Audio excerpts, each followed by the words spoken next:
할렐루야. 시카고 아들람교회 6월 첫째 주 주일 예배 함께 하시는 모든 분들을 주님의 이름으로 환영하고 축복합니다. 우리를 구원하시기 위해 십자가에서 모든 것을 아낌없이 내어주신 예수님께서 세상 끝날까지 우리와 함께 하시겠다고 약속하셨습니다.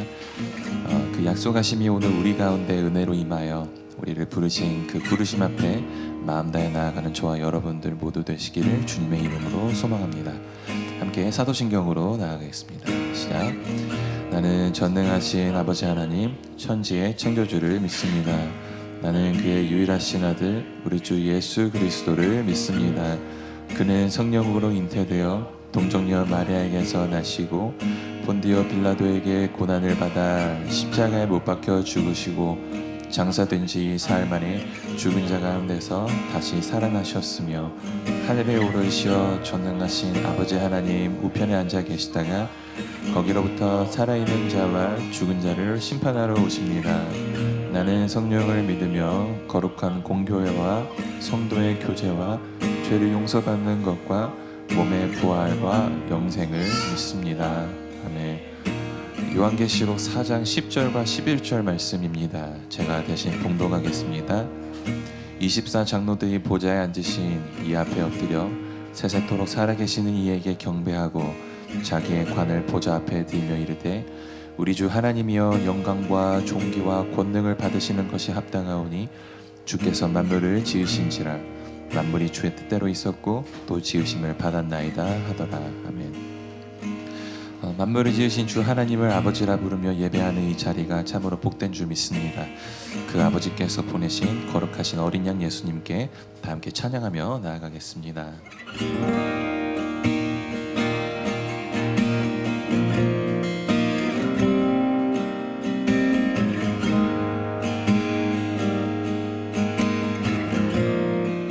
찬양합시다. 주 앞에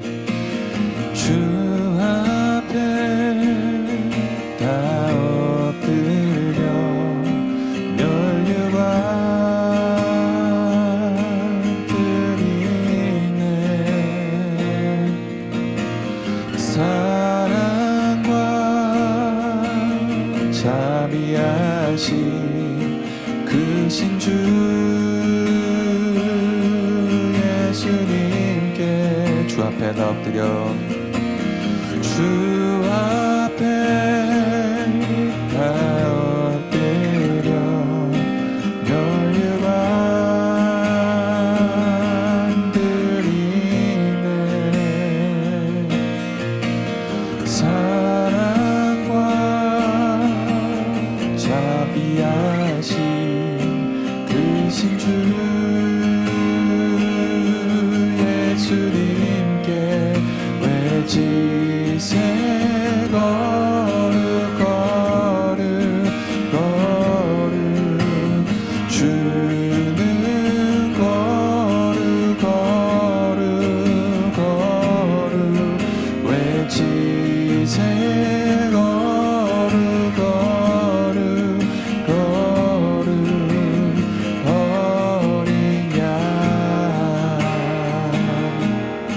주 앞에 다 엎드려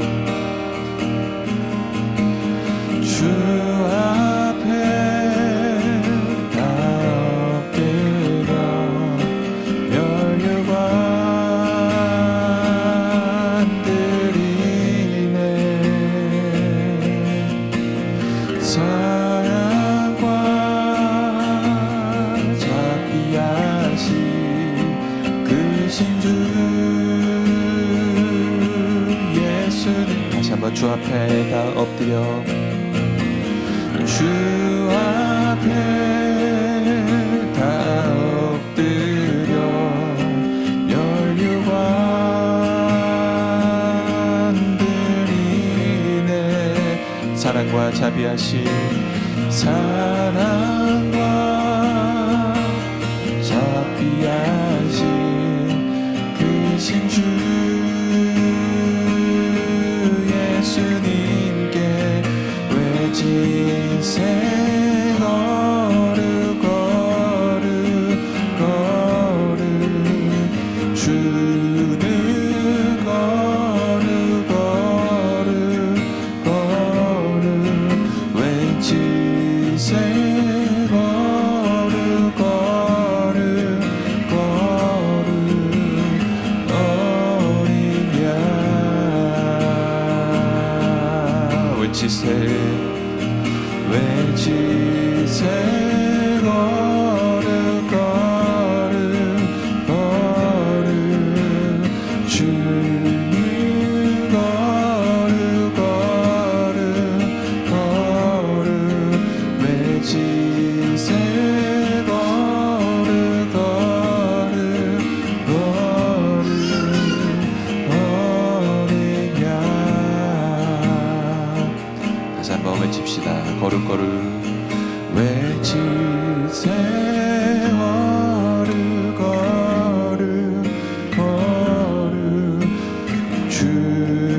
새 거룩 어린 양. 함께 기도하겠습니다. 만물을 지으신 주 하나님, 보좌에 앉으신 주님만이 영광과 존귀와 권능을 받으시기에 합당하십니다. 24장로가 자기 관을 보좌 앞에 내려놓았듯이 저희도 오늘 아침 주님 앞에 설 때에 자랑하던 것 모두 주님 앞에 내려놓기 원합니다. 우리가 주의 자녀되어 주님을 아버지라 부름도 다 주님의 은혜인 줄 압니다. 그 은혜 감사드리며 엎드려 경배하는 우리의 예배를 기뻐 받아 주시옵소서. 사랑으로 품으시고 우리를 위해 어린 양 되어 주신 우리 주 예수 그리스도 이름으로 기도합니다. 아멘.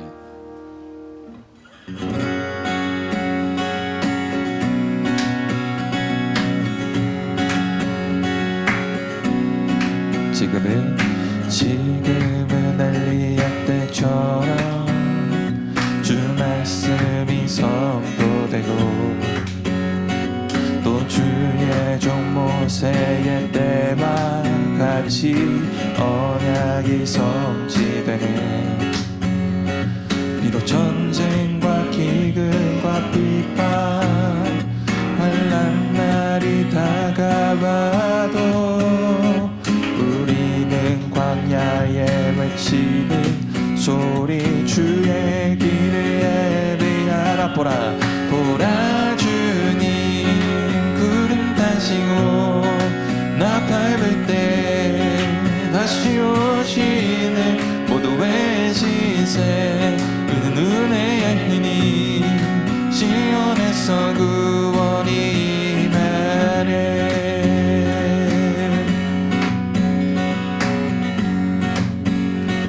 또 에스겔의 환상처럼 마른 뼈가 살아나며 또 주의 종 다윗의 때와 같이 예배가 왜곡되네. 주수할 때가 이르러 뜻판은 이어졌네.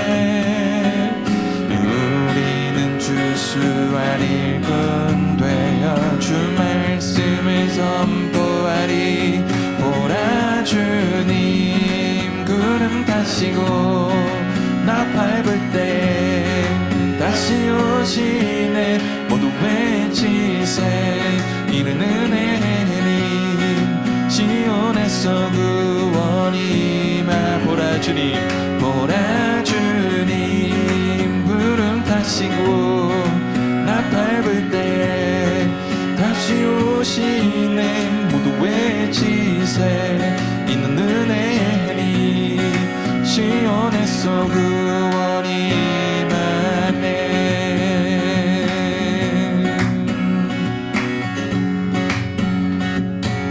하늘 위에 주님밖에 하늘 위에 주님밖에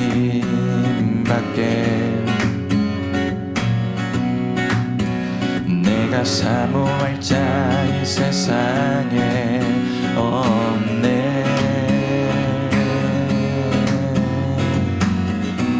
내 맘과 힘은 믿을 수 없네. 오직 한 가지 그 진리를 믿네. 주는 나의 힘이요 주는 나의 힘이요 주는 나의 힘이요 영원히 주를 의지하리. 주는 나의 힘이요 주는 나의 힘이요 주는 나의 힘이요 영원히 주를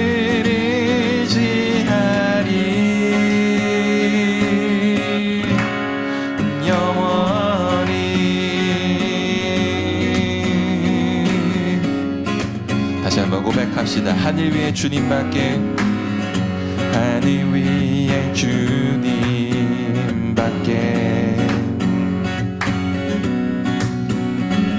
너가 사모할 자 이 세상에 없네.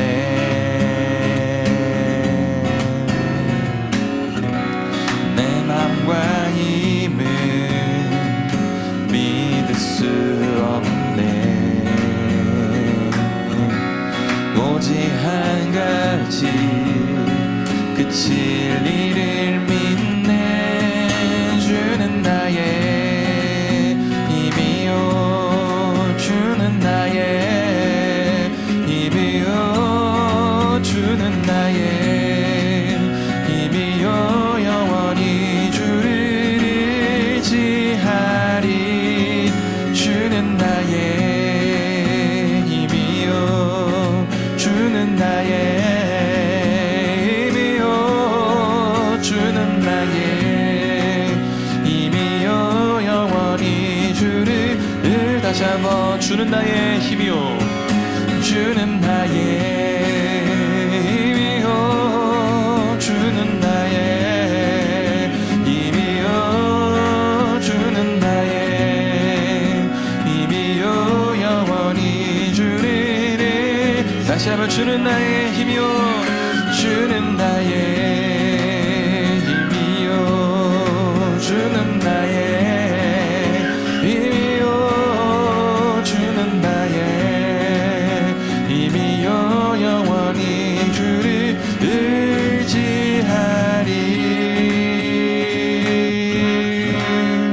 영원히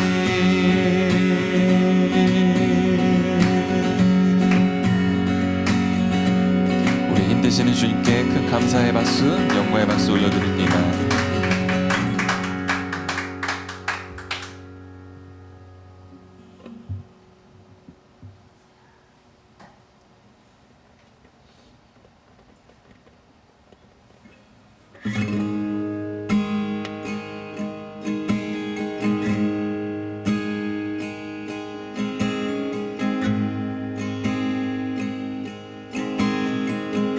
사랑해요 사랑해요 주의 잠이 변치 않네. 내 모든 삶 주의 손에 있네. 나 눈을 뜰 때부터 잠들 때까지 난 노래해 주의 선하심을.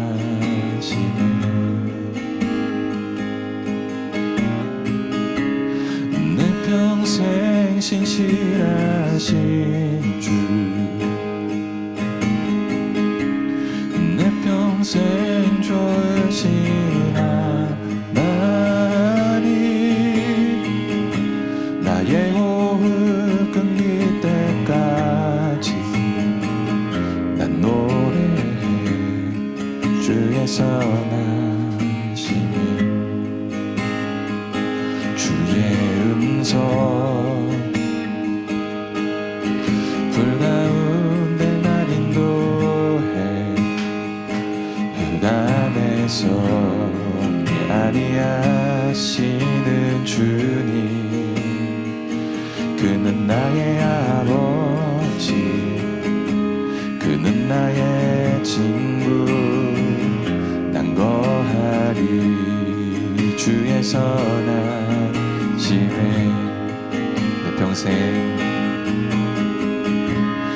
내 평생 신실하신 주 내 평생 좋으신 하나님 나의 호흡 끊길 때까지 난 노래해 주의 선하심을.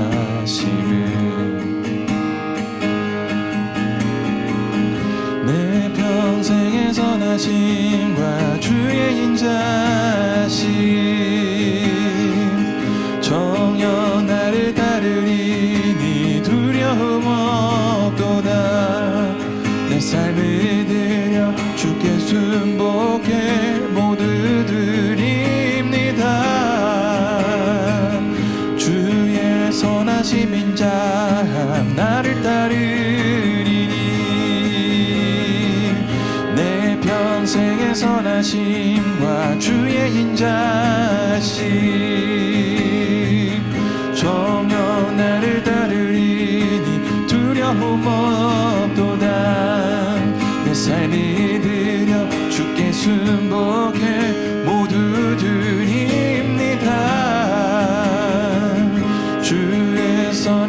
어린 자 나를 따르리니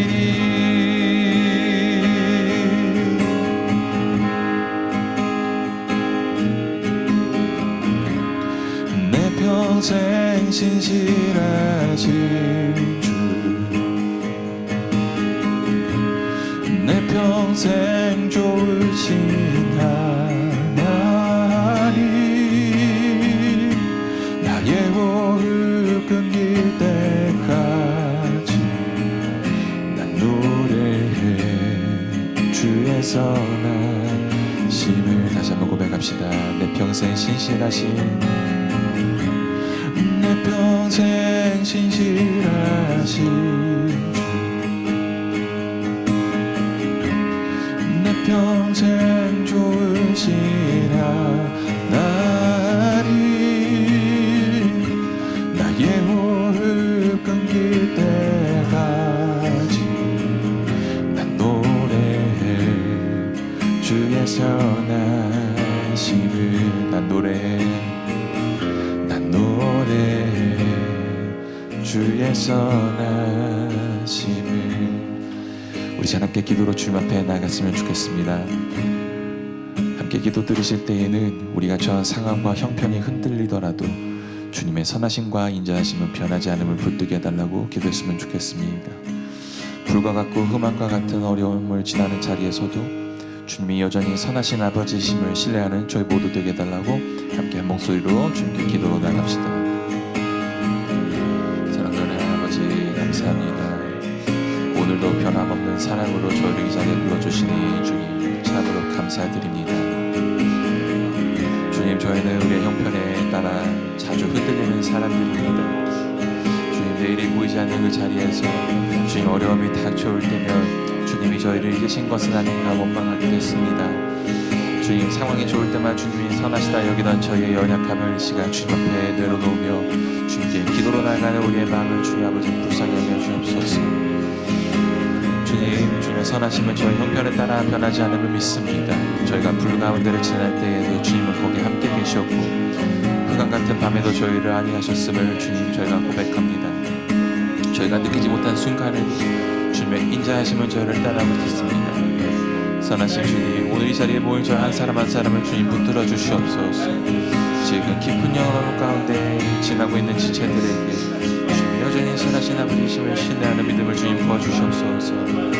열심히 올라올 때마다 변치 않는 주님의 사랑을 붙들게 하시고 주님 두렵되신 주님의 신뢰로 이 한 주를 살아가게 하여 주시옵소서. 주님 감사합니다.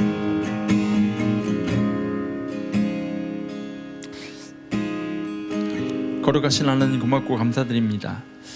하나님 지난 한 주간도 우리 삶의 자리에 하나님의 선하신 은혜를 따라 살아가게 하시고 하나님의 귀한 주일 우리로 하여금 하나님 앞에 나와 신실하며 성실하시고 변함없으신 하나님을 높여드릴 수 있는 귀한 시간을 우리가 허락하심을 주님 감사드립니다.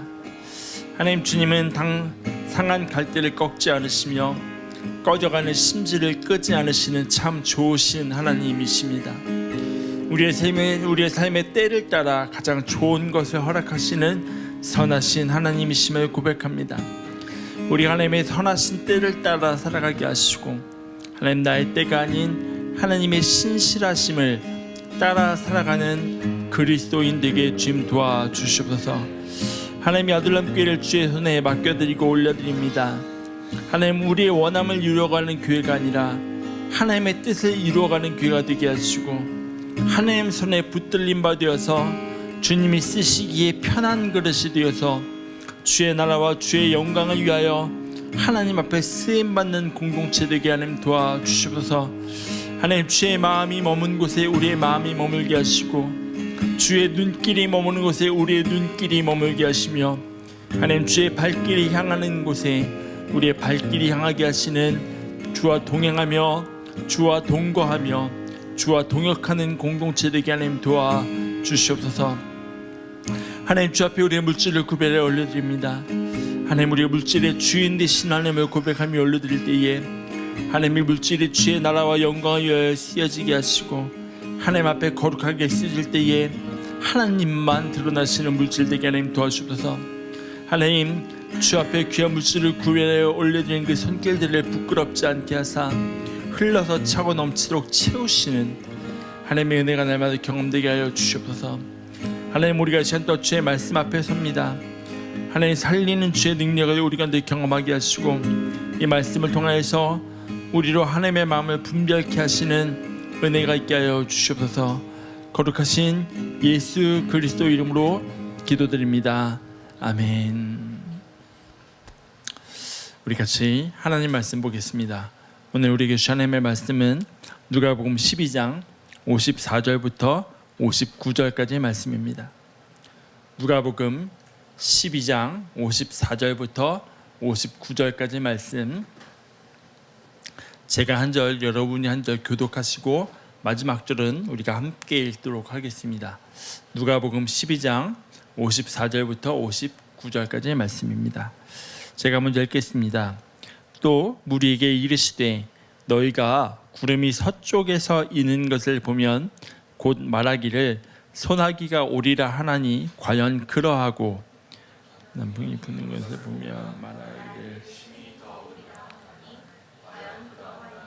외식하는 자여, 너희가 천지의 기상은 분간할 줄 알면서 어찌 이 시대는 분간하지 못하느냐. 또 어찌하여 옳은 것을 스스로 판단하느냐. 내가 너를 고발하는 자와 함께 법관에게 갈 때에 길에서 화해하기를 힘쓰라. 그가 너를 재판장에게 끌어가고 재판장이 너를 옥졸에게 넘겨주어 옥졸이 옥에 가둘까 염려하라. 내게 이르노니 한 푼이라도 남김이 없이 갚지 않냐고서는 결코 거기서 나오지 못하리라 하시니라. 아멘. 누가복음의 12장의 마지막의 말씀을 나누게 됩니다.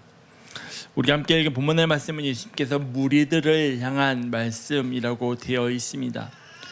누가복음 12장을 시작하면서 누가복음 12장에 독특함이 있다면 제자들에게 하시는 말씀과 무리들에게 하시는 말씀이 계속해서 하나하나 교차되어서 진행이 된다고 말씀을 드렸었습니다. 우리 예수님께서 12장의 마무리를 무리들에게 하시는 말씀으로 시작됩니다. 어느 시대나 그렇지만 예수님 시대에 특별히 팔레스타인 땅에서 살아갔던 사람들 중에 특별히 농사를 짓는 사람들에게는 그때의 기후의 변화가 굉장히 중요한 의미를 가지고 있었습니다.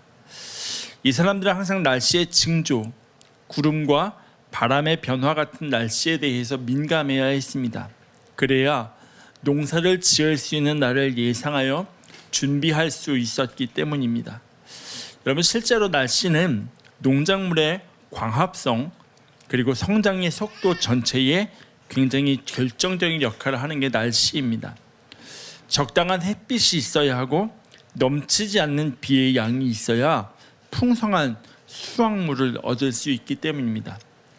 더욱이 예수님 시대의 팔레스타인 지역은 지중해가 그 기후에 막대한 영향을 미쳤기 때문에 5월부터 10월까지는 거의 비가 오지 않는 건기의 시간, 마른 시간을 보냈고 11월부터 4월까지가 농사의 성공이냐 실패냐를 좌우하는 비가 내리는 그런 시기였습니다. 그러니까 팔레스타인 지역에서 농사를 지었던 사람들은 적절한 비에 의존할 수밖에 없었고 하늘의 구름을 보면서 비가 언제 내릴지를 늘 예측해야만 했습니다. 팔레스타인 땅 서쪽에 위치한 지중해, 그 지중해로부터 오는 구름이 비를 가져왔고 동쪽과 남쪽에서 불어오는 바람은 항상 더운 열기를 가져왔습니다. 자연의 현상들을 보면서 이들은 늘 농사를 준비했습니다. 그런데 본문의 말씀에 중요한 한마디가 있습니다. 무엇이냐면 과연 그러하고 라는 말씀입니다. 이들이 농사를 지을 때요, 자연의 현상을 보면서 비가 오겠다 하면 과연 그러하고 바람이 불겠다라고 하면 과연 그러했다라는 말씀이에요. 저 어릴 때 할머님께서 하시던 말씀 중에 늘 그런 말씀이 있습니다. 요한아, 나가서 장독대 문 닫아라. 왜요 할머니? 무릎이 쓰시는 거 보니까 비가 올 것 같다라는 말씀이었습니다. 저는 그 말씀 들으면 늘 반문했습니다. 할머니, 할머니 무릎이 쑤시는데 왜 비가 오겠습니까? 라고 발문했습니다. 그런데 할머니 무릎이 쑤시면 늘 비가 왔습니다. 신기하게도요, 맑은 날씨였다가도요, 할머님께서 야 무릎 쑤신다, 장독대 닫아라 라고 하면 기가 막히게 비가 내렸었다는 거죠. 근데 여러분, 어른들이 하셨던 그 말씀은 그저 느낌이 아니라 사실은 과학적인 근거가 있는 말이라는 사실을 아십니까? 비가 오기 전에는요, 지구의 기압이 낮아지게 된대요. 근데 반면에 상대적으로요, 관절 안의 압력은 높아지면서 조직이 팽창하게 되고요, 신경을 자극하기 때문에 무릎이 쑤시게 되는 것은 그냥 느낌이 아니라 과학적인 현상이라고 하더라고요. 그러니까 어른들이 야 내가 무릎이 쑤시는데 비 올 것 같아 라고 하던 그 말씀들은 과학적으로 근거가 있는 말씀들이었다는 거죠. 그러니까 어른들은 그 당시에 일기예보를 통해서가 아니라 몸을 통해서 비가 올 것을 느끼셨다면, 예수님 시대에 살아가던 사람들은 그 구름과 현상을 보면서 비가 오거나 바람이 불 것을 알았다라는 거죠. 그렇게 그들이 살아갔습니다. 자연을요 보면서 그들이 앞을 준비하면서 살아갔어요. 그런데 예수님은 그들을 향해서 이렇게 말씀하셔요. 56절입니다. 외식하는 자요, 너희가 천지의 기상은 분간할 줄 알면서 어찌 이 시대는 분간하지 못하느냐라고 말씀합니다. 외식하는 자요 라는 말, 사실 누가복음보다는 마태복음에서 주로 사용하는 표현입니다. 우리가 앞서 보았던 누가복음 11장 말씀에 예수님께서 바리새인과 서기관들 향해서 화 있을진저 라고 말씀하실 때, 화 있을진저 너희 바리새인이여 라고 말씀하셨습니다. 하지만 그 11장과 동일한 말씀을 담고 있는 마태복음 23장을 보면 바리새인들 향해서 예수님 그렇게 말씀하셔요. 화 있을진저 너희 외식하는 바리새인들이여 라고 말씀해요. 외식한다는 건 겉으로 드러나는 것을 중요하게 여긴다는 얘기입니다. 바리새인들이 그러했습니다. 그런데 예수님께서 유대의 종교자들, 종교 지도자들인 서기관들과 바리새인들 향해서 사용하시던 그 외식하던 자들이라는 그 말을 처음으로 예수님의 말씀을 듣고 있는 사람들을 향해서 사용하신다는 사실에 우리가 주목해야 된다는 거죠. 왜냐하면 이들이 구름을 보고 바람을 보면서 날씨를 예상하는 것이 종교 지도자들에게 책망하며 하셨던 말씀인 외식한다라는 말을 들어야 할 정도로 잘못된 일은 분명히 아니라고 생각되기 때문입니다. 왜 우리도 여러분 아침에 눈을 뜨면 셀폰으로 그날의 날씨를 체크하잖아요. 날씨를 체크하고 그 날씨에 맞게 오늘 옷을 어떻게 코디할 것인가를 결정짓듯이 농사를 짓고 살아가는 사람들에게 그 농사에 있어서 날씨는 필수 요건이었기 때문에 구름을 보며 바람을 보며 날씨를 예상하는 것은 그들의 삶의 일부였다라는 거죠. 어떻게 보면 그것은 사실 지혜로움일 수 있습니다. 하지만 예수님께서는 이들을 향해서 너희가 잘 준비한다 라고 말씀하는 게 아니라 외식하는 자야 라고 말씀하고 있다는 거죠. 여러분, 외식한다라는 말 문자적으로 나타내는 의미로는 겉모습만을 그럴듯하게 꾸미고 속마음은 진실하지 않은 것을 의미합니다. 우리말로 표현하면 가식의 끝판왕, 코스프레의 끝판왕, 이 정도로 표현할 수 있을 것 같습니다. 근데 외식하다라는 말을 헬라어로 보면 휘포크리테스라는 단어를 쓰는데요. 헬라어에서 휘포크리테스라는 말은 위선이라는 의미를 가지고 있습니다. 그러니까 본래의 내가 가지고 있는 마음은 싹 숨기고 그냥 좋은 것만 드러내는 거죠. 근데 이 단어가요, 구약 성경으로 가져오면 어떠한 의미가 있냐면 하나님과의 관계가 가깝지 않은 사람을 의미하는 하네프라는 단어로 쓰입니다. 하나님과 관계없이 살아가는 사람이 바로 이 하네프라는 단어인데, 이 히브리어 하네프는 구약 성경에서 딱 2번 쓰였거든요. 그 2번 다 욥기에서 쓰였습니다. 첫 번째로는 욥기 34장 30절입니다. 이는 경건하지 못한 자가 권세를 잡아 백성을 올가매지 못하게 하려 하심이니라. 또 다른 구절인 욥기 36장 13절 보면 이렇게 말씀합니다. 마음이 경건하지 아니한 자들은 분노를 쌓으며 하나님이 속박할지라도 도움을 구하지 아니하니니, 이렇게 말해요.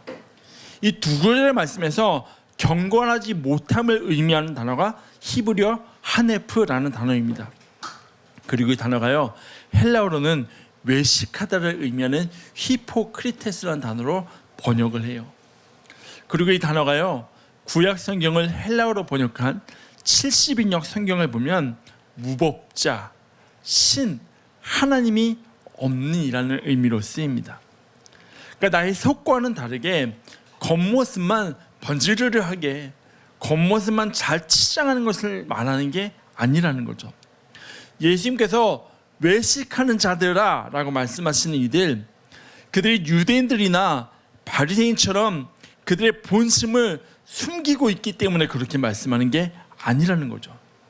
뭐냐면 그들의 삶의 자리에 궁극적으로 하나님이 없이 살아가고 있다는 것을 지적하는 겁니다. 보세요.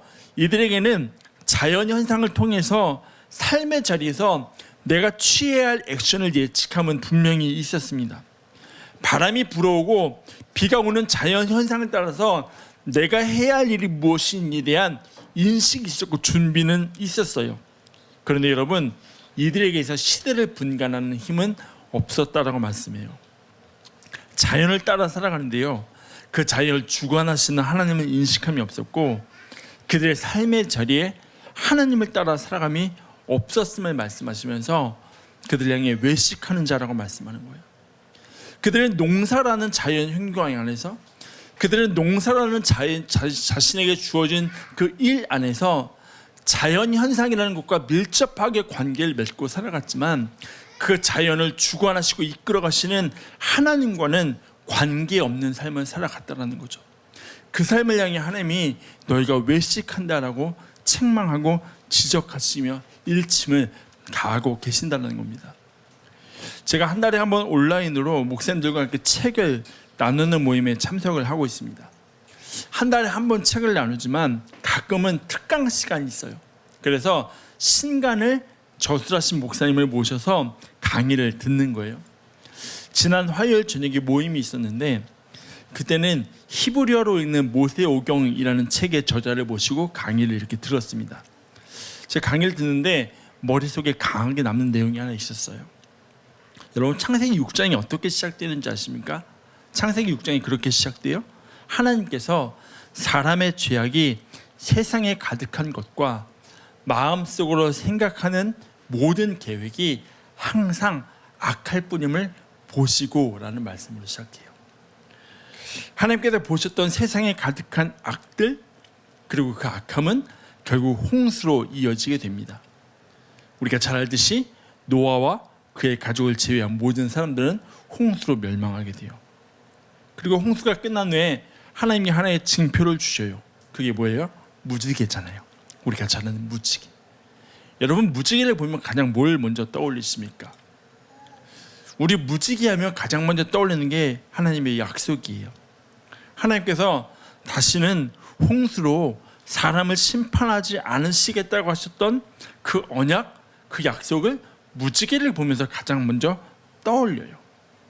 그런데 여러분, 우리가 무지개를 보면서 잊지 말아야 할 가장 중요한 또 하나의 의미가 있다라는 거죠. 무지개는요, 히브리어로 캐셰트라는 단어가 사용되었습니다. 제가 원래는 한 주 설교를 준비하면서 할 수 있는 대로 원어는 적게 넣자는데 오늘은 제가 사용할 수 있는 용량을 초과해서 좀 사용하고 있는 것 같아요. 근데 이 무지개가요, 히브리어로 캐셰트라는 단어가 쓰였거든요. 그 의미가 원래는 무지개가 아니에요. 무지개의 모양을 가지고 있는 활이라는 의미가 이 캐셰트 안에 있다라는 거죠. 여러분, 활은 옛날이나 지금이나 대부분 전쟁을 할 때 사용하는 도구입니다. 그게 무지개에 담긴 우리가 기억해야 할 또 하나의 중요한 의미라는 거죠. 우리는 지금 무지개를 보면서 그 무지개의 아름다움을 생각하고 더 나아가서는 하나님의 약속과 언약을 기억합니다. 그거 기억하는 것 굉장히 중요해요. 왜냐하면 하나님의 은혜의 약속이 있기 때문에. 근데 여러분, 그리스도인으로 살아가는 우리는 하나님의 말씀과 약속 아래서 살아가는 사람입니다. 그렇다면 그렇게 살아가는 우리가 무지개를 보며 또 하나 기억해야 할 의미가 있다면 하나님의 심판이 있다라는 것을 기억할 수 있어야 한다는 거죠. 하나님께서 무지개를 주시면서 다시는 홍수로 심판하시지 않겠다고 하셨지 심판 자체가 앞으로 없을 거야 라고 말씀하시지 않았어요. 그렇기 때문에 우리에게 요구되는 것은 무지개를 보며 하나님의 언약 아름답다, 그것을 넘어서 우리가 살아가는 시대에 타락한 이 현상을 향한 하나님의 경고가 그 안에 함께 있다는 것을 볼 수 있는 시대를 분간하는 힘이 있어야 한다는 거죠. 왜요? 그게 그리스도인의 부르심이기 때문입니다. 바라기는 저와 여러분의 삶의 자리 가운데 우리의 시대를 향한 하나님의 마음을 분간할 수 있는 귀한 은혜가 있으시길 주의 이름으로 축원합니다. 여러분, 며칠 전에요 넷플릭스에서 시작한 드라마가 하나 있어요. 참교육이라고요. 혹시 보셨는지 모르겠습니다. 여기저기에서 재미있는 평가가 있길래 저도 한번 봤는데요, 멈출 수가 없더라고요. 그래서 제가 절제를 하고 자, 다 설교 준비해야 돼 이러고 막 힘들게 막 꺼놓고 있거든요. 이 드라마의 내용이 뭐냐면 한국 사회에 무너진 교사의 권위를 바로 세우기 위해서 교권보호국이라는 기관이 만들어지는 것으로 이야기가 시작돼요. 각 학교를 돌아다니면서 학교 안에 무너진 교사의 권위뿐만이 아니라 잘못되어진 교사의 모습도 바로잡고 그 교사를 힘들게 하는 학부모님들까지도 참 교육하는 내용이 담겨 있는 그런 드라마입니다. 보는 내내요 막 속이요 막 사이다 같아요. 시원해요. 막 사이다 같은 드라마예요. 근데 이 드라마의 대사 중에 아직도 머릿속에 제가 기억에 남는 대사가 하나 있어요. 그게 뭐냐면 이런 대사예요. 어른이 애들 무서워하면 세상 망하는 겁니다 라는 대사예요. 저는 그 한마디의 대사가 되게 마음에 와닿더라고요. 가르침을 받아야 할 대상을 무서워하는 시대가 됐어요. 가르쳐야 하는 대상을 무서워하기 시작하는 순간에 세상을 올바르게 세울 수 없다라는 그 말에 우리 모두 공감해요. 근데 그 말에 강하게 공감하는 이유가 뭔지 아십니까? 이미 우리 사회가 그렇게 되었기 때문입니다. 이 드라마를 보면서 사람들이 핵사이다라고 느끼는 이유가 뭔지 아십니까? 현실에 없는 일들이 가상의 공간에서 일어나고 있기 때문에 대리적으로 사이다 같은 감정을 느끼는 겁니다. 가르침을 받아야 할 대상을 무서워서 가르치지 못하고 아이들이 하는 일에 대해서 눈 감아 주어야만 하고 봐도 못 본 척하고 눈을 돌리고 넘어가야 합니다. 오히려 우리는 그 분위기에 순응하면서 살아가고 있는 시대라는 거죠. 여러분, 문제는 그 순응이 계속되면서 우리 안에 분별이 사라져가고 있다는 겁니다. 아이들은요 자신들이 하고 싶은 대로 하면서 누구 하나 뭐라고 하지 않는 상황 속에서 그들이 하는 행동이 잘못되어 있다는 것을 깨닫지 못합니다. 분별하지 못해요. 왜요? 누구 하나 그거 잘못된 거야라고 가르치는 사람이 없기 때문에. 어른들은 아이들 건드려서 좋을 것 하나 없으니까 그냥 눈 딱 감고 지나가면 돼라고 이야기합니다. 여러분, 그렇게 우리는 사회에 순응하면서 살아갑니다. 이전 시대도 그랬고 지금도 그래요. 예수님 시대에 살아갔던 사람들, 그들은 농사를 지으며 자연 현상에 순응하면서 그것을 바라보면서만 살아갔습니다. 그 시대를 살아갔던 사람들 향해서, 그리고 오늘을 살아가는 우리를 향해 예수님 그렇게 말씀하셔요. 너희가 시대는 분간하지 못하느냐. 너희가 자연 현상을 분간하면서 시대는 분간하지 못하느냐라고 말씀하신다는 거죠. 여러분, 우리가 흔히 생각하는 분간하는 것은요, 상황이나 사물에 대해서 옳은 것, 잘못된 것, 좋은 것, 나쁜 것을 구별해서 갈라내는 것을 의미합니다. 내가 원하는 좋고 그렇지 않은 게 아니라 시대와 사회적으로 옳음을 구분하는 것이 분간하는 것에 담긴 의미입니다. 예수님께서 사람들 향해 너희가 시대는 분간하지 못한다라고 말씀하셨어요. 왜일까? 왜 그들은 자연현상을 바라보면서 앞으로 일어날 날씨는 예측하고 준비하지만 시대를 분간하지 못하면서 살아갔을까? 그 이유는 하나라는 거죠. 그들은 그 자연을 다스리시는 하나님을 인식한 게 아니라 자연에 순응하며 살아왔기 때문이라는 거죠. 지금까지 그들의 조상들이 그랬던 것처럼 비가 오면 비에 맞추어서, 바람이 불면 바람에 맞추어서. 여러분, 순응한다는 말 겉으로 보기에는 굉장히 좋아 보입니다. 근데 여러분, 순응은 수동성을 포함하고 있습니다. 날씨와 같이 자신들이 힘으로 할 수 없는 외부적인 환경에 어쩔 수 없이 끌려가는 것이 순응입니다. 내가 원해서 하는 것이 아니라 외부의 환경에 의해서 그거에 맞춰서 내가 끌려가는 게 순응입니다. 예수님 시대를 살아갔던 사람들, 그들을 향해 외식하는 자들이라고 말씀하는 이유가 여기에 있다는 거죠. 그들은 자연에 이끌려 살아갔어요. 비가 오면요, 비가 오는 날씨에 맞춰서 준비를 해나갔고, 바람이 불 것 같으면 바람이 부는 날씨에 맞는 농사를 준비했습니다. 이 사람들은요, 마치 물고기가 물의 흐름을 따라 살아가듯이 그렇게 살아갔다는 거죠. 여러분, 그런데 이 순응이 계속되면 문제가 뭔지 아십니까? 더 이상 분별하지 못한다는 겁니다. 그 상황에 맞춰가는 거지, 그 상황에서 하나님이 원하시는 것, 하나님이 말씀하시는 게 뭔지를 들을 수가 없다라는 거예요. 분명 자연의 현상 속에서도 말씀하시는 하나님의 음성이 있음에도 불구하고 이들은 사람들이 그러듯이 자연에 끌려갔습니다. 끌려가는 사람이 뭘 분별하겠습니까? 그래서 바울은 로마서 12장 2절에 너희가 이 시대를 분별하라고 이야기하면서 가장 먼저 제시하는 게 뭔지 아십니까? 이렇게 이야기해요. 로마서 12장 2절 우리 한번 같이 읽을까요? 시작. 너희는 이 세대를 본받지 말고 오직 마음을 새롭게 함으로 변화를 받아 하나님의 선하시고 기뻐하시고 온전하신 뜻이 무엇인지 분별하도록 하라. 아멘. 바울이 제일 앞에 이야기하는 게 본받지 말라는 거예요. 이 세대를 본받지 말라는 거예요.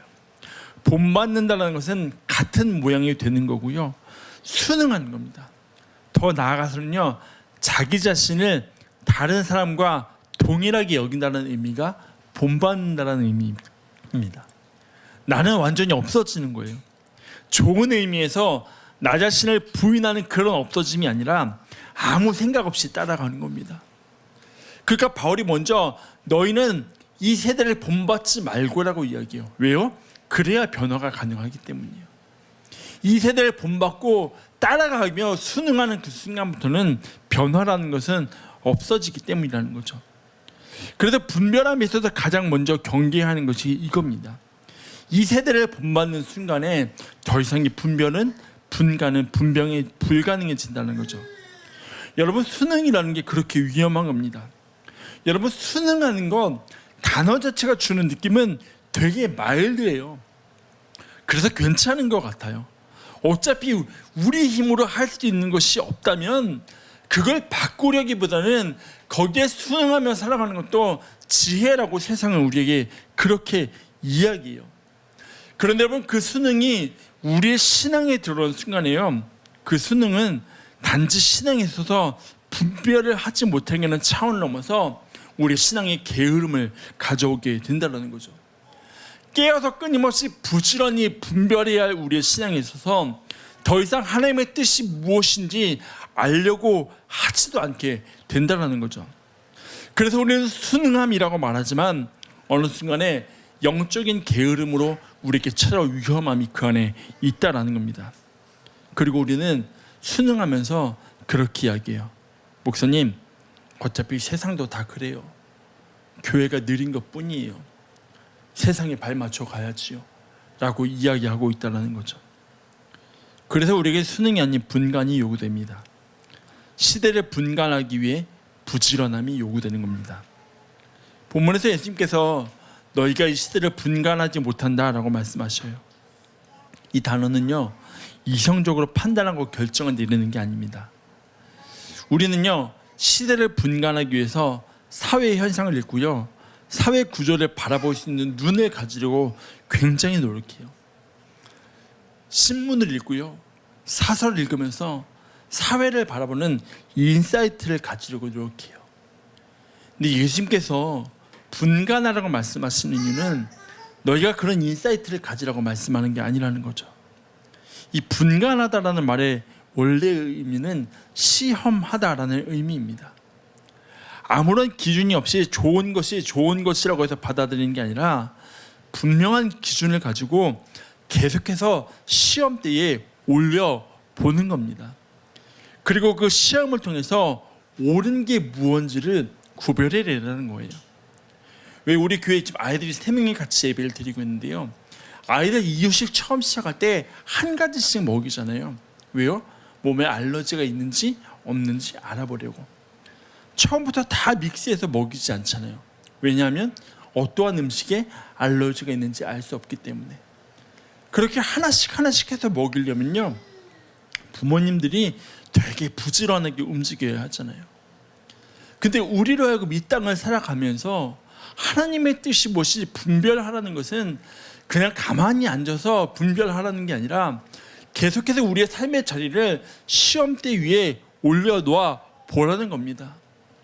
지난주에 우리 그런 제목으로 말씀 나눴어요. 분쟁, 하나님 나라의 시작이라는 제목. 여러분, 지금 우리가 살아가는 세상의 시끄러움만으로도 우리는 머리가 지끈지끈해요.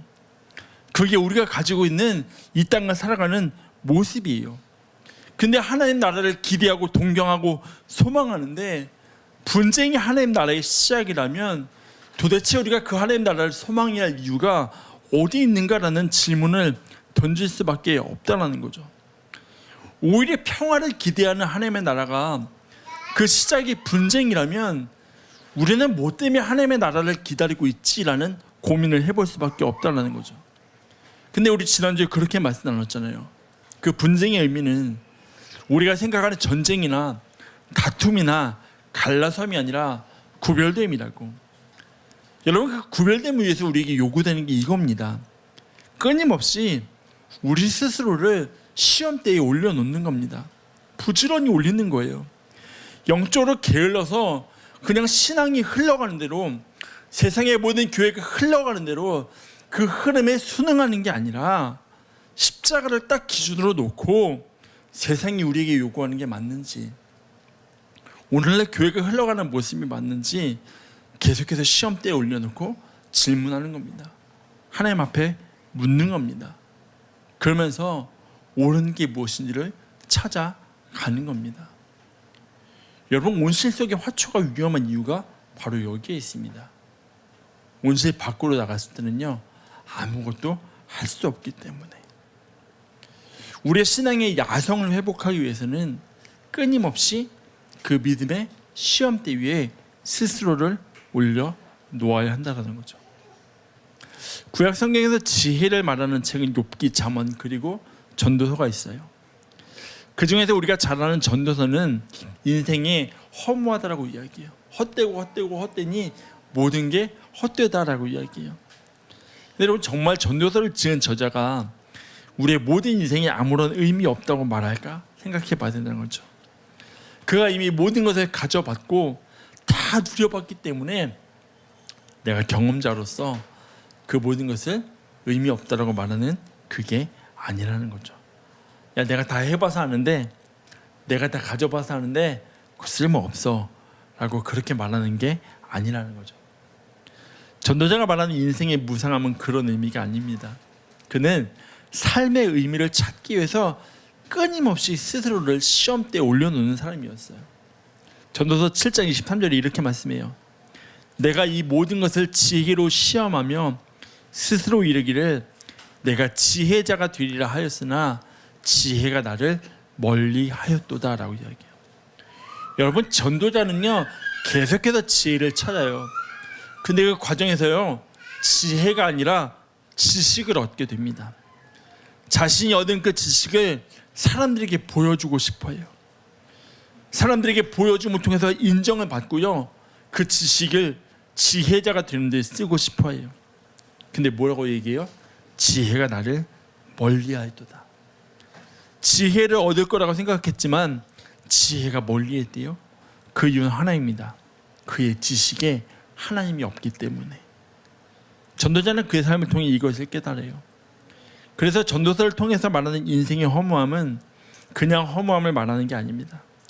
수없는 시험을 통해서 결국 하나님이 없이 없는 지식이 얼마나 헛되고 의미가 없는지 알았다라는 거죠. 뭘 통해서요? 시험을 통해서. 그는 세상을 분간하는 힘이 내가 경험하는 시험들이 아니라 하나님으로부터 온다는 것을 알았다는 거죠. 여러분, 그래서 시험이 요구되는 겁니다. 우리 스스로를 시험대에 올려놓을 수 있는 과감함, 그리고 그 속에서 하나님 없이 세상의 이치를 터득하는 것이 얼마나 위험한지를 알고 하나님을 인식하며 살아가기로 결단하는 것, 여러분, 그것이 오늘 우리에게 요구되는 지혜인 겁니다. 여러분, 혹시 댄 브라운이라는 소설가를 아십니까? 미국의 유명한 소설가입니다. 한때는 평범한 교사였지만 딱 한 권의 책을 쓰고 세계적인 베스트셀러 작가가 되어서 그 후에 계속 책을 쓴 사람이 댄 브라운이라는 사람입니다. 혹시 그 사람이 쓴 책의 제목을 아신 분이 계실까요? 맞아요. 다빈치 코드. 그 한 권으로 2003년도에 출간돼서요, 예수님의 신성에 대한 신학적으로 문학적으로 뜨거운 논쟁을 일으킨 사람이 댄 브라운이라는 사람입니다. 여러분, 이 책이 심지어 한국에서는요 21주 5달 동안 베스트셀러 1위를 차지할 만큼 가장 핫한 책이었습니다. 그 여파가 얼마나 컸는지요, 다빈치 코드라는 책이 출간된 이후에 시카고 무리 기념교회 담임 목사님인 어윈 루처 박사는요 다빈치 코드 깨기라는 책을 출간할 정도로 이 책의 여파는 굉장했습니다. 상대할 가치가 없는 책이지만 그 책으로 인한 논란과 파급이 너무 컸기 때문에 그 책의 허구와 왜곡을 바로잡기 위한 책까지 나올 정도였다는 거죠. 근데 그 책이 출간되고 얼마 안 됐을 때 제가 친구로부터 연락을 받았습니다. 동생이 다빈치 코드라는 책을 읽었는데 그 책을 다 읽고 나더니 성경은 허구야 라고 하면서 교회를 떠나겠다고 하는데 어떻게 해야 되는지 모르겠으니 좀 도와달라는 내용이었습니다. 심지어 어머님이 목사님이었어요. 너무 속상해하는 겁니다. 도대체 그 책이 뭐라고, 내 동생의 신앙을 이렇게까지 망가뜨려야 하는가. 그 이야기를 다 듣고 나서 제가 이렇게 이야기했어요. 야, 너 뭐 하려고 하지 마. 그냥 둬. 그렇게 스스로를 시험대에 올려놓을 때 마지막에 가서 결국에는 예수 그리스도가 진짜라는 거, 그분이 누구이신지 알게 될 거야. 책 한 권에 흔들릴 신앙이라면 다른 어떤 거에도 충분히 흔들릴 수 있어. 오히려 이 시간을 통해서 네 동생에게 분별력이 생길 거야. 그러니까 너는 나랑 기도하자. 그게 제 대답이었어요. 여러분, 우리는 시험의 자리에 오르는 것이 위험하다라고 생각합니다. 그 자리는 피할 수 있으면 피하라고 합니다. 여러분, 그런데 그게 아닙니다. 그 자리에 갔을 때 그 자리에서 우리에게 분별케 하시는 지혜를 경험하게 하십니다. 그래서 우리 스스로를 계속해서 시험의 자리에 올려 놓아야 하는 겁니다. 비록 그 자리가 어려운 자리일지라도. 이제 말씀이 이렇게 마무리하려고 합니다. 여러분, 욥은 그의 삶 한복판에서, 그의 고난의 삶 한가운데서 이렇게 고백해요. 욥기 23장 10절입니다. 그러나 내가 가는 길을 그가 아시나니 그가 나를 단련하신 후에는 내가 순금같이 되어 나오리라. 여러분, 10절에서 주목해야 하는 단어는 시작입니다. 그러나. 여러분, 하나님이 욥의 순종과 경건을 모르셨을까요? 아니요, 아셨어요.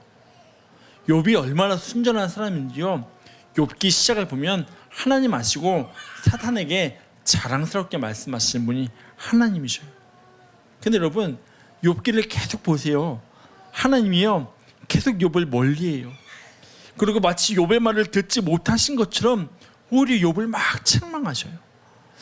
하나님 분명히 그의 신앙을 모르시는 건 아닌데 계속해서 욥을 시험대에 막 올려놓으셔요. 링 위로 불러내셔요. 근데 여러분 욥을 가만히 보세요. 그가 알 수도 없고요 아무것도 할 수 없는 그 상황에 욥은 그냥 순응하면서 살아가지 않아요. 될 대로 되라지. 내가 할 만큼 했어. 이렇게 살아가지 않아요. 욥기요 욥기 23장 10절에 바로 앞에 보면 그렇게 이야기해요. 내가 앞으로 가도 하나님 거기 안 계시고 뒤로 가도 하나님 보이지 않고요 왼쪽에서 하나님 일하시지만 만날 수 없고 오른쪽으로 얼굴을 돌리시지만 거기에도 하나님을 볼 수 없다고 말해요. 그런데 그래서 욥은요 하나님을 만날 수 없는 그 상황에 순응하면서 손을 놓지 않아요. 그의 신앙의 게으름을 보이잖아요. 오히려 시험에 자신을 내놓으면서 고백해요. 그러나 그가 아시나니. 그리고 확신해요. 그가 나를 단련하신 후에는 내가 정금과 같이 나오리라고. 이 단련이 시험이거든요. 이것이 우리의 믿음의 고백이 되길 주의 이름으로 축원합니다. 예수님이 그러셨던 것처럼 그분이 시험을 피하신 게 아니라 오히려 시험을 통해 승리를 이루신 것처럼 십자가를 피하신 게 아니라 십자가를 마주하심을 통해 완전한 승리를 성취하신 것처럼 그렇게 저와 여러분이 시험의 자리로 나아갈 수 있기를 주의 이름으로 소원합니다. 그리고 그 시험의 자리에서 하나님의 마음과 뜻을 알아 이 시대를 분간하며 이 땅에 무너져가는 우리의 신앙과 교회와 이 땅의 질서를 하나님의 질서로 바로 세워나갈 수 있는 저와 여러분의 귀한 믿음의 여정 부르심 되시길 주의 이름으로 축원합니다. 우리 같이 찬양하고 기도하도록 하겠습니다.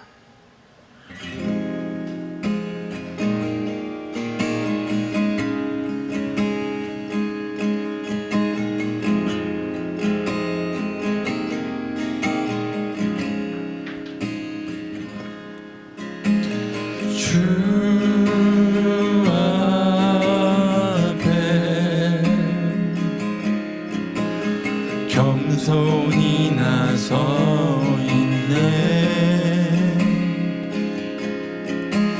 주내 날 자유케 해. 주 앞에 죄인 된 내 모습 보내.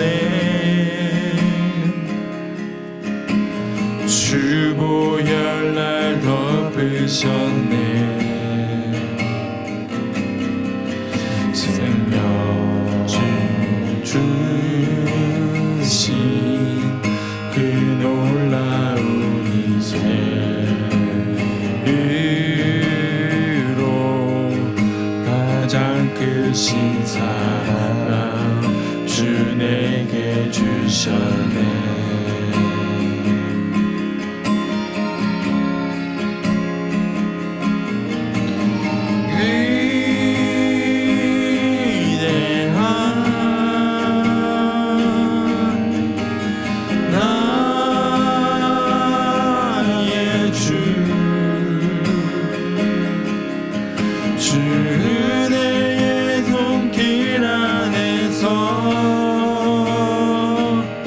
주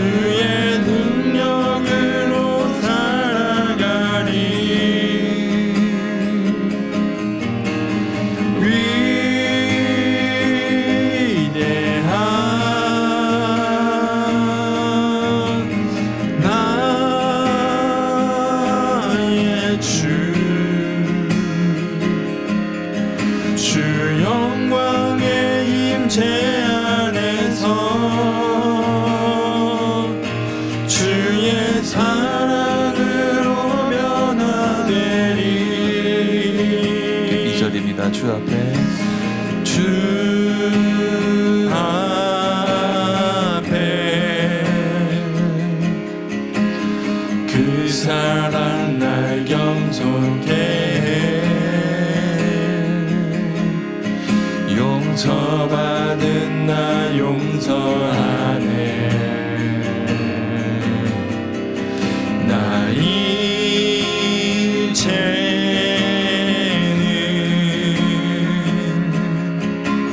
주 사랑 안에 있네. 영광의 물날 거룩해 해.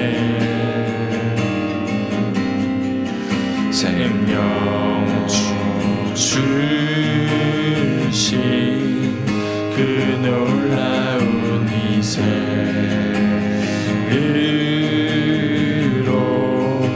가장 크신 사랑 주 내게 주셨네.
주의 사랑을 오면 나 되리.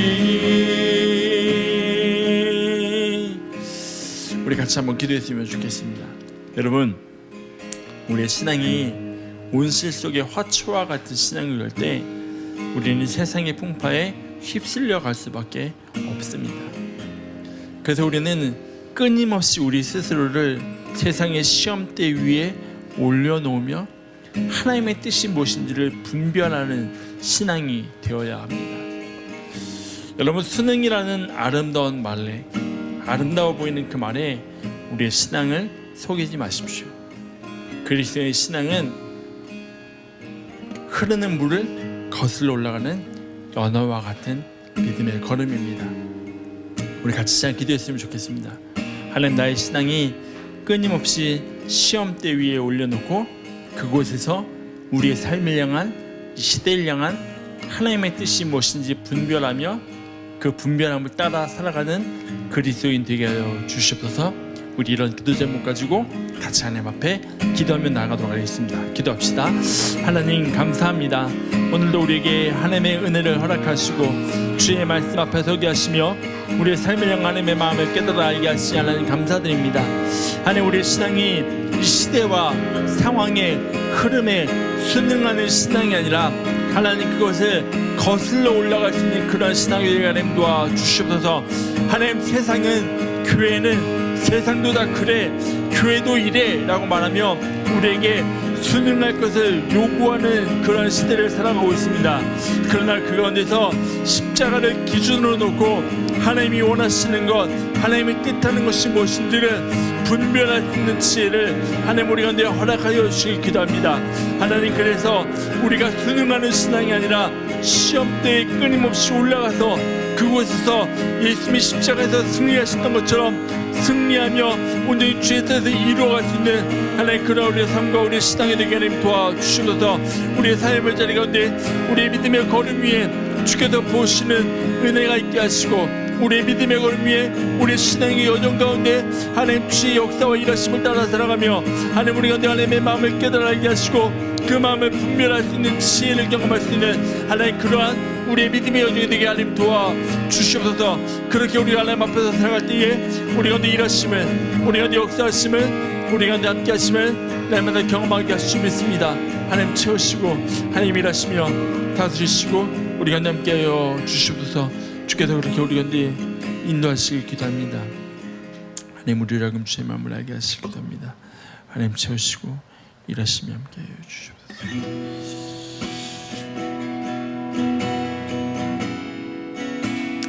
하나님 감사합니다. 하나님, 우리가 끊임없이 하나님의 마음을 분별하며 하나님의 마음을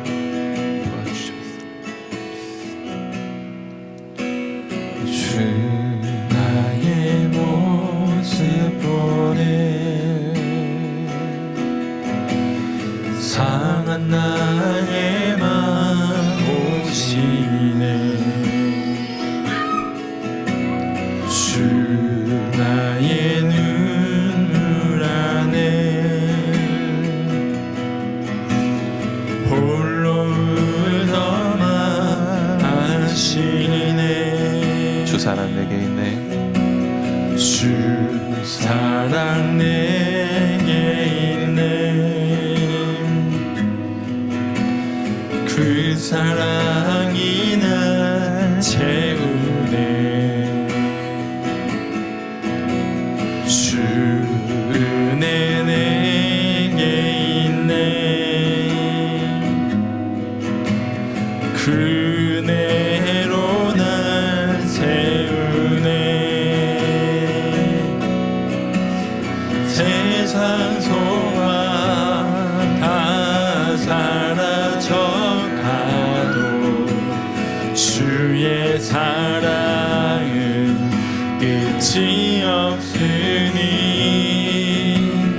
살아가는 이 모든 순간이 주의 은혜 힘을 나는 믿네. 세상 소망 사라져가도 세상 소망 다 사라져 가도 주의 사랑은 끝이 없으니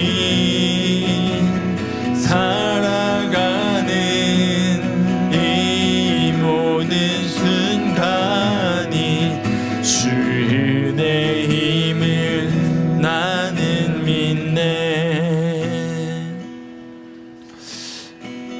거룩하신 하나님 감사드립니다. 하나님 그렇습니다. 세상 소망이 다 사라져가도 우리를 향한 한량없고 끝이 없으신 주의 사랑이 있기에, 그 은혜가 있기에 살아가는 이 모든 순간이 주의 은혜임을 우리가 마음 다해 고백합니다. 하나님, 우리의 신앙이 이 땅을 살아가며 시대와 흐름의 문화에, 교회의 흐름에 순응하며 살아가는 것이 아니라 하나님 십자가를 기준으로 놓고 그 십자가를 바라보며 분별할 수 있는 지혜가 있는 그러한 신앙이 되게 하나님 도와주시옵소서.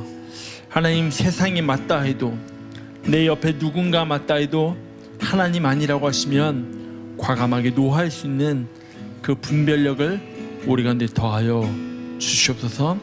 주님 감사합니다. 거룩하신 예수 그리스도 이름으로 기도드립니다. 아멘. 우리 함께 서로 축복하면서 찬양하도록 하겠습니다. 주의 말씀 앞에선 당신은 참된 예배자. 주의 말씀 앞에서 당신은 참된 예배자. 그토록 찾으시던 하나님의 기쁨,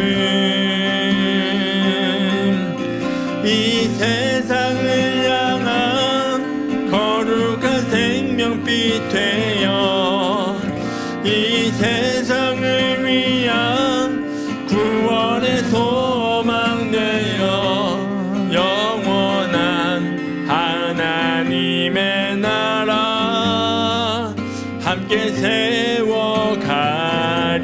우리 하나님 앞에 감사의 박수를 드리겠습니다. 아멘. 우리 교회 소식 함께 나누도록 하겠습니다. 아들람께서 예배하는 모든 분들을 주님의 이름으로 사랑하고 또 축복합니다. 날마다 우리 삶의 자리 가운데 주께서 주시는 은혜와 평강이 세상을 살아가는 모든 삶의 자리 가운데 가득하시길 소원합니다. 다음 세대 예배를 위해서 계속 기도해 주시기 부탁드립니다. 다음 세대 예배 시간이 정말 하나님께서 세워가시는 세대를 위한 선교의 기지로 쓰임받도록 기도 부탁드립니다. 다음 세대 로마서 성경 공부가 계속되고 있습니다. 이 시간을 통해서 다음 세대 가운데 말씀의 은혜와 깊이가 더해져 가도록 기도 부탁드립니다. 매주 목요일 저녁 더 케이브 미니스트리 예배가 있습니다. 이 예배 가운데 부으시는 은혜가 경험되고 이 예배를 통해서 이 땅 가운데 예배의 회복과 상한 심령들의 치유가 일어나도록 기도 부탁드립니다. 특별히 돌아오는 목요일과 다음 주 목요일에는 더 케이브 미니스트리와 함께하는 월드컵 응원이 있습니다. 예배 후에 함께 다과도 나누고 친교하면서 월드컵 응원, 이번 주 체코전, 다음 주 멕시코전을 함께 응원하는 시간을 가지려고 합니다. 또 시간 되시면 또 오셔서 함께 예배하고 또 함께 대한민국을 외치며 응원할 수 있는 그런 시간 됐으면 좋겠습니다. 지난 2주간 한국에서 방문하여서 함께 예배한 박혜람 형제님 지난주에 웰컴했는데 이번 주 빠이빠이 해야 되는 그런 또 한 주만에 그런 또 날이 되었습니다. 또 이번 주 목요일 날 돌아가나요? 목요일 날 돌아가는데 또 돌아가는 길이 안전한 여정이 되도록 기도해 주시기를 부탁드립니다. 오늘은 또 다음 세대 졸업식이 있는 날입니다. 우리 정하율 군 앞으로 나오시겠습니까? 우리 하율이가 지난 월요일에 또 중학교를 2년간의 과정을 잘 마치고 또 이렇게 졸업을 했습니다. 하나님께서 우리 하율이에게 신앙과 또 믿음이 잘 성장할 수 있는 기회를 주시고 은혜를 주시 너무 감사하며 우리 함께 박수로 또 졸업을 축하했으면 좋겠습니다.